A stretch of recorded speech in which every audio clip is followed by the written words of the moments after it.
வணக்கம். இன்றைய முக்கிய செய்திகள். காமராஜர் தொகுதியில் கிருஷ்ணா நகர், ரெயின்போ நகர், வெங்கடா நகர் ஆகிய பகுதிகளில் மழைக்காலங்களில் வெள்ள நீர் வடியாமல் மக்கள் அவதிக்குள்ளாகினர். அதை கடந்த ஆட்சி காலத்தில் தீர்த்து வைக்க முடியாமல் இந்த தேர்தலில் மக்கள் மத்தியில் வாக்குறுதி அளித்தேன். மீண்டும் ஜெயித்து வந்தால் மழைநீர் குடியிருப்பு பகுதிகளுக்குள் புகாமல் பாதுகாப்பேன் என்று கூறினேன். மீண்டும் காமராஜர் தொகுதியில் வெற்றி பெற்று சட்டசபையில் முதல்வரிடம் காமராஜர் தொகுதி மக்களின் அவல நிலையை எடுத்து கூறி, குறிப்பாக ரெயின்போ நகர், கிருஷ்ண நகர் ஆகிய பகுதிகளில் மழைக்காலங்களில் பாதுகாக்கும்படி உதவி கேட்டேன். அதைத் தொடர்ந்து முதல்வர் 9.25 கோடி நிதி ஒதுக்கி கொடுத்தார். பொதுப்பணித்துறை அமைச்சர் உதவியுடன் பொதுப்பணித்துறை அதிகாரிகளின் ஆலோசனைப்படி வாய்க்கால் அமைத்து, ராட்சச மோட்டார் அமைத்து, ஜெனரேட்டர் உதவியுடன் இரவு பகல் பார்க்காமல் போர்க்கால நடவடிக்கை எடுத்து மழைநீர் விரைவாக வடிவதற்கான ஏற்பாடுகள் செய்யப்பட்டது. நான் அன்னை வேளாங்கண்ணி பக்தன் மாதாவிடம் மக்களுக்காக வேண்டிக் கொண்டேன். ரெயின்போ நகரில் முதல்வர் ரங்கசாமி, பொதுப்பணித்துறை அமைச்சர் லட்சுமி நாராயணன் மற்றும் எனது காமராஜர் தொகுதி மக்கள் முன்னிலையில் பூஜையன்று விரைவாக இந்த பணி முடிந்தால் என் வேண்டுகோளை நிறைவேற்றிய அன்னை வேளாங்கண்ணி மாதா ஆலயத்திற்கு சென்று முடிக்காணிக்கை அளிப்பேன் என்று சபதம் செய்தார். அந்த சபதத்தை நிறைவேற்றும் வகையில் தனது மகன் நெல்லித்தோப்பு தொகுதி சட்டமன்ற உறுப்பினர் ரிச்சர்ட் ஜான்குமார் குடும்பத்தார் மற்றும் காமராஜர் தொகுதி மக்களுடன் சென்று வேளாங்கண்ணி அன்னை ஆலயத்தில் சிறப்பு பிரார்த்தனை செய்து வேண்டுதலை நிறைவேற்றும் வகையில் முடிக்காணிக்கை அளித்தார். மேலும் சட்டமன்ற உறுப்பினர் தொகுதி மக்களுக்காக முடிக்காணிக்கை செய்தது புதுவை மக்களிடையே ஆச்சரியத்தை ஏற்படுத்தியுள்ளது. தொகுதி மக்கள் ஆனந்தத்தில் வாழ்த்து கூறினர்.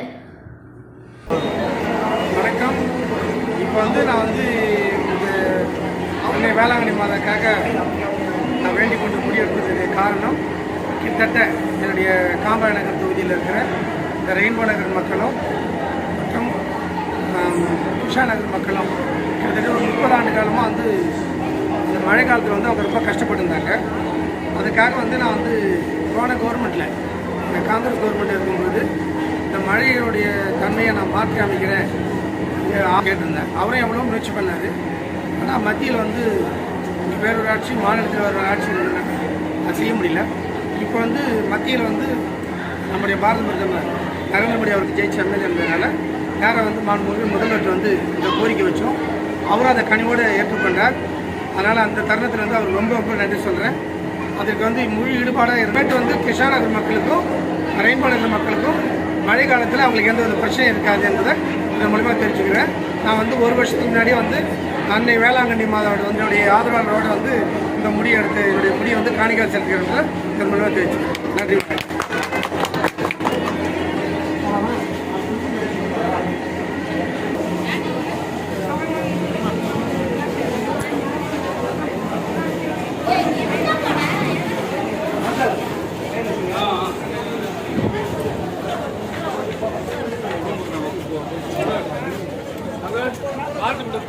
துண்டு சட்டை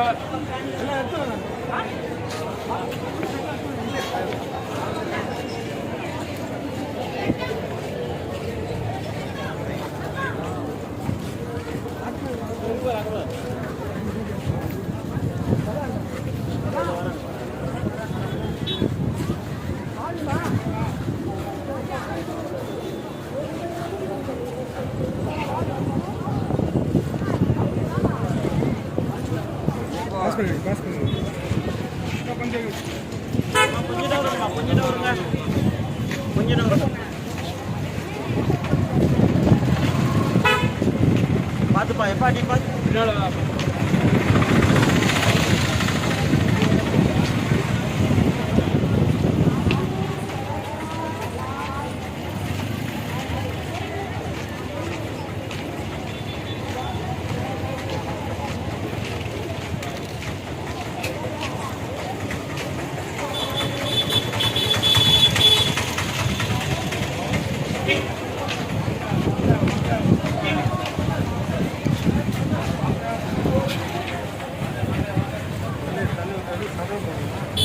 வந்தேன் அதை வாங்கி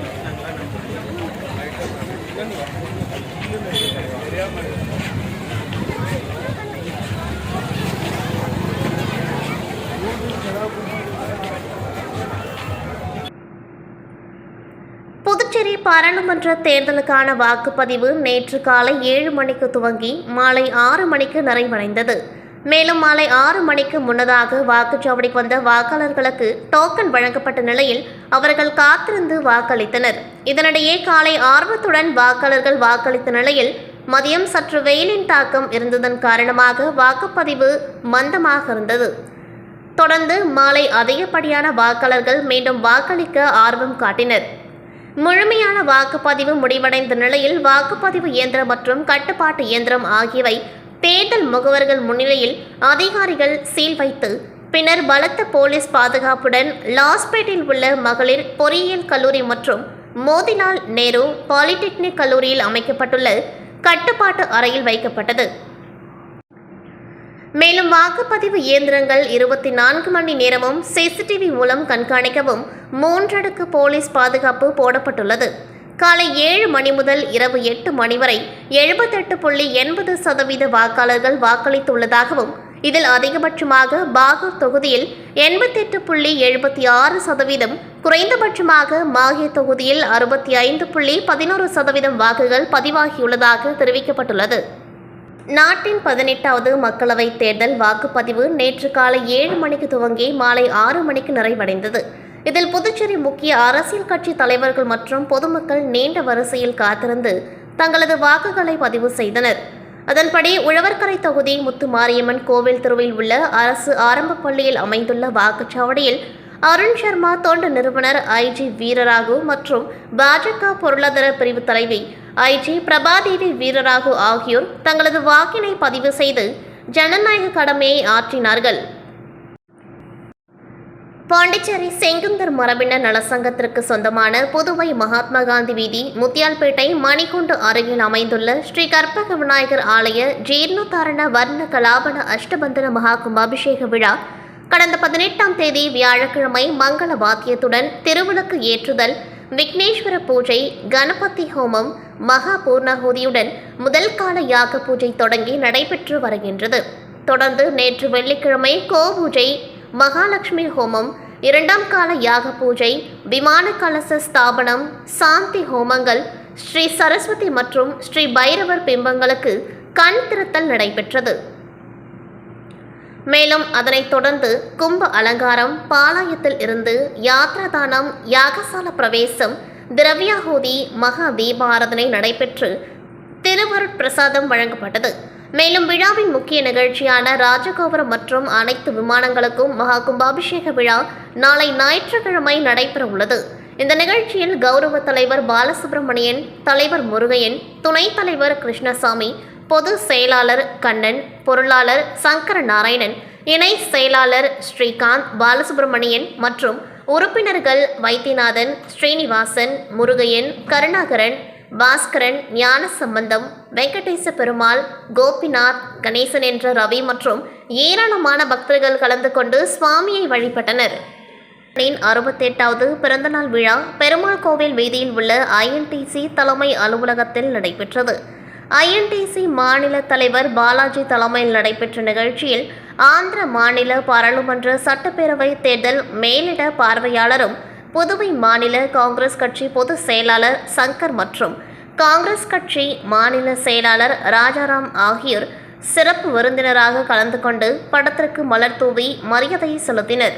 மேலும் நிகழ்ச்சியில் ராஜ்பவன் காங்கிரஸ் கட்சி மாவட்ட தலைவர் வேல்முருகன், காலப்பட்டு டேனியல், மகளிர் காங்கிரஸ் தலைவி ஜெயலட்சுமி, புதுவை மாநில INTC துணைத் தலைவர் சொக்கலிங்கம் மற்றும் மாநில நிர்வாகிகள் மற்றும் புதுவை மாநிலத்தில் உள்ள தொழிற்சங்க நிர்வாகிகள், உளவுத்துறை, நகராட்சி, டாக்ஸி, ஆட்டோ சங்க உறுப்பினர்கள் என ஏராளமானோர் கலந்து கொண்டார்கள். புதுச்சேரி அரியூர் 1979ஆம் ஆண்டு ஆரம்பிக்கப்பட்ட இந்தோஜா மேல்நிலைப் பள்ளியில் தலைமை ஆசிரியை அருட்சகோதரி மர்ஃபி மரியா அவர்களின் தலைமையிலும் இல்லத்தின் தலைமை அன்னை அருட்சகோதரி செரீனா அந்தோணியம்மாள் அவர்களின் முன்னிலையிலும் முன்னாள் மாணவர்களின் சந்திப்பு நடைபெற்றது. முன்னாள் மாணவர்கள் ரகுபதி, கணேஷ், அப்துல் ரஹீம், மோகன், சர்க்குணம், ரோஹித், அஸ்வின், மதுமிதா, ராஜேஸ்வரி மற்றும் பலர் கலந்து கொண்டார்கள். பள்ளியின் அனைத்து ஆசிரியர்களும் இதில் கலந்து கொண்டார்கள். இதில் பள்ளியின் நலன் மற்றும் வளர்ச்சிக்கான பல்வேறு கருத்துக்கள் பரிமாறப்பட்டன. முன்னாள் மாணவர்கள் சங்கம் தொடங்குவது தொடர்பான திட்டங்கள் பற்றி விவாதிக்கப்பட்டது. மேலும் பள்ளியில் முன்னாள் மாணவர்கள் மூலம் நிதி திரட்டி தேவையான அடிப்படை வசதிகளை செய்து பள்ளியை மேம்படுத்துவது குறித்தும் விவாதிக்கப்பட்டது. அடுத்து முன்னாள் மாணவர்கள் சங்க கூட்டம் வரும் டிசம்பர் மாதம் நடைபெறும் என்ற தீர்மானம் எடுக்கப்பட்டது. இத்துடன் செய்திகள் நிறைவடைகின்றது. நன்றி, வணக்கம்.